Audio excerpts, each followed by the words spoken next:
नमस्कार प्यारे बच्चों। तो स्वागत है आप सबका मेरे चैनल रचनास वर्ड में। तो बच्चों, आज हम भरेंगे एडगेट अभ्यास पुस्तिका विज्ञान कक्षा 8 के कौन से पाठ को हमें भरना है, चलिए देख। तो बच्चों, आज हमें भरना है अध्याय 11 विद्युत धारा के रासायनिक प्रभाव। तो आपका प्रश्न यहाँ शुरू होता है। अति लघु उत्तरीय प्रश्न। प्रश्न 1 है, नीचे दिए गए शब्दों का चयन कर रिक्त स्थान की पूर्ति कीजिए। वे पदार्थ जो विद्युत का संचालन नहीं करते हैं विद्युत के कुचालक कहलाते हैं। दूसरा है, एलईडी का पूरा नाम है प्रकाश उत्सर्जक डायोड। तीसरा नंबर है, लोहे की जंग लगने से बचाने के लिए उस पर जिंक धातु की परत चढ़ाई जाती है। चौथा है, किसी चालक द्रव में विद्युत धारा प्रवाहित होने पर रासायनिक अभिक्रिया होती है। पांचवा है, नमक युक्त विलयन विद्युत का सुचालक होता है। अब यहाँ से आपका शुरू होता है, सही विकल्प चुनकर लिखिए। तो बच्चों, यदि आप मेरे चैनल में नए हैं तो प्लीज़ मेरे चैनल को सब्सक्राइब कीजिए, लाइक कीजिए, कमेंट कीजिए और अपने दोस्तों लोग के साथ में शेयर कीजिए और बेल आइकन बटन को प्रेस कीजिए ताकि हर नए वीडियो का नोटिफिकेशन आपको मिलता रहे। तो चलिए शुरू करते हैं। पहला सही विकल्प, दिए गए परिपथ में दोनों तारों के मध्य किस वस्तु को रखने पर बल्ब जलेगा। तो इसका हो जाएगा सी नंबर, लोहे की छड़। दूसरा है, दो द्रवों आ तथा बा के विद्युत चालन की जांच करने के लिए एक संप्रेक्षित का प्रयोग किया गया है। यह देखा गया है कि संप्रेक्षित का बल्ब द्रव आ के लिए चमकीला दीप्त हुआ जबकि द्रव बा के लिए अत्यंत धीमा दीप्त हुआ। निम्नलिखित में से कौन से कारण सही हैं। तो ए नंबर है कि द्रव बा द्रव आ से अच्छा चालक है। बी नंबर है, द्रव आ द्रव बा से अच्छा चालक है। सी है, दोनों द्रवों की चालकता समान है। और डी नंबर है, द्रवों की चालकता के गुणों की तुलना इस प्रकार नहीं की जा सकती।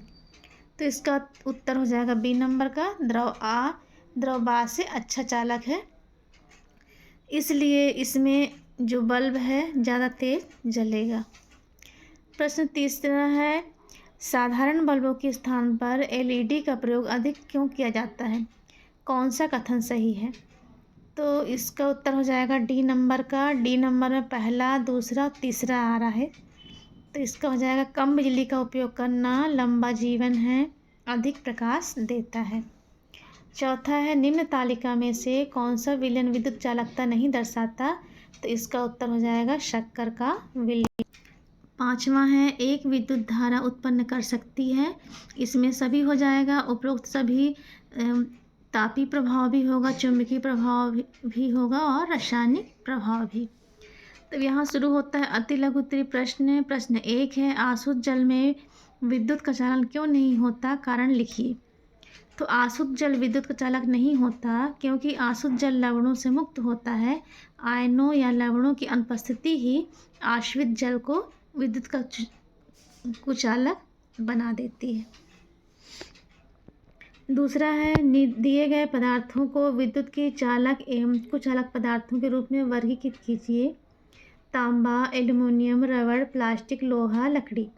तो चालक हो जाएगा तांबा, एल्युमिनियम, लोहा और कुचालक हो जाएगा रबड़, प्लास्टिक, लकड़ी।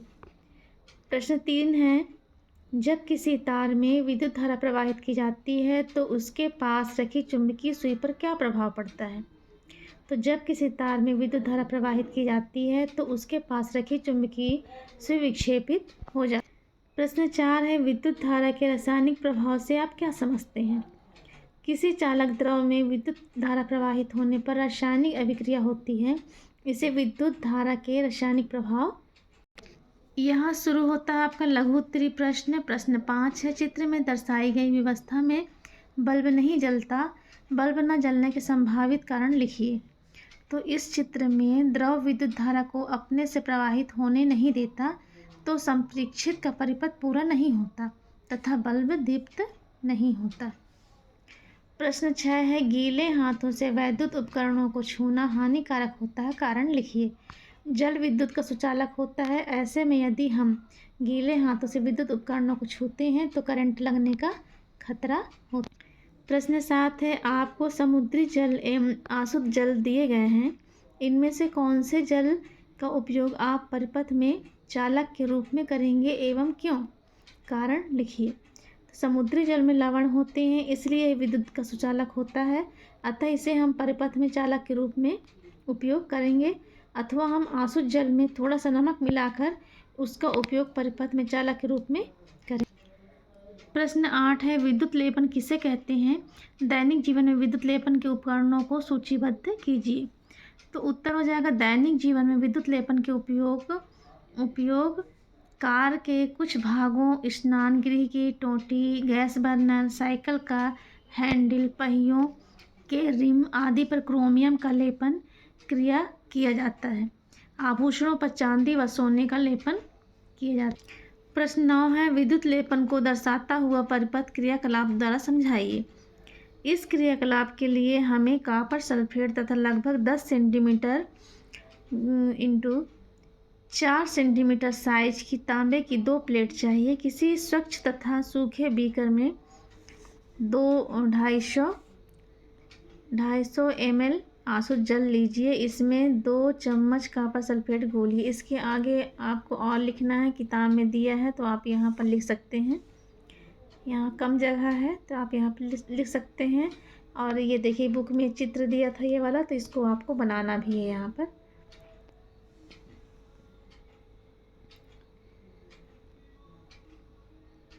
प्रश्न 10 है, माचिस की खाली डिबिया विद्युत तार के चुंबकीय सुई एवं बैटरी की सहायता से तैयार परिपथ का चित्र यहाँ पर बनाना है। तो ये वाला चित्र आपको बनाना पड़ेगा।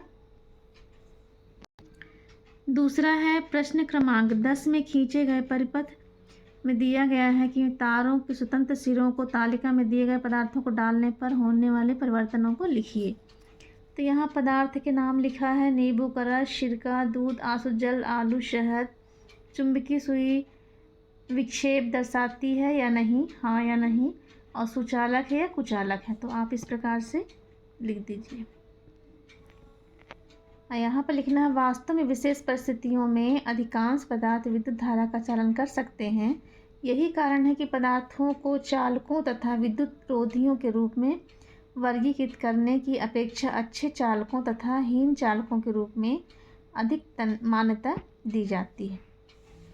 अब यहाँ से आपका शुरू होता है प्रोजेक्ट क्रमांक 1। नंबर है, विद्युत सुचालक एवं कुचालक पदार्थों की पहचान के लिए एक विद्युत परिपथ का निर्माण कीजिए तथा नीचे एक बंद विद्युत परिपथ तथा खुला विद्युत परिपथ का आरेख भी खींच।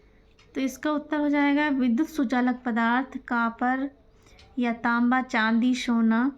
विद्युत कुचालक पदार्थ लकड़ी, कांच, कागज, वायु। और यहाँ पर आपको चित्र बनाना है बंद परिपथ का और खुला परिपथ का। तो इस प्रकार से आप चित्र बना लीजिए।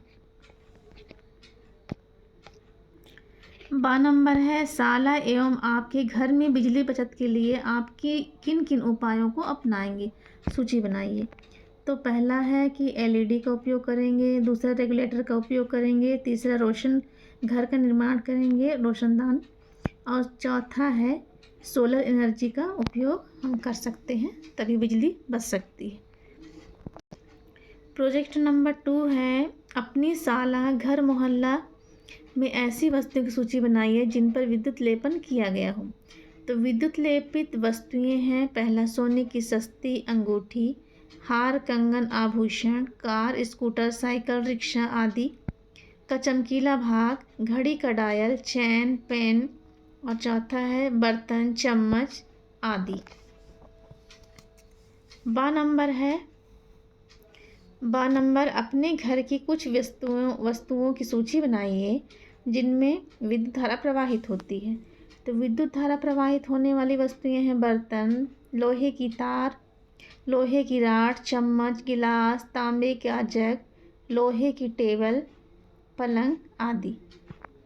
तो बच्चों, यहाँ से आपका ये अध्याय जो है वो समाप्त होता है। आप अगले अध्याय के लिए अगला वीडियो में मेरे चैनल में जाके देखिए और प्लीज़ मेरे चैनल को सब्सक्राइब कीजिए, सपोर्ट कीजिए। तो चलिए मिलते हैं अगले वीडियो में, तब तक के लिए bye bye. Thank you for watching.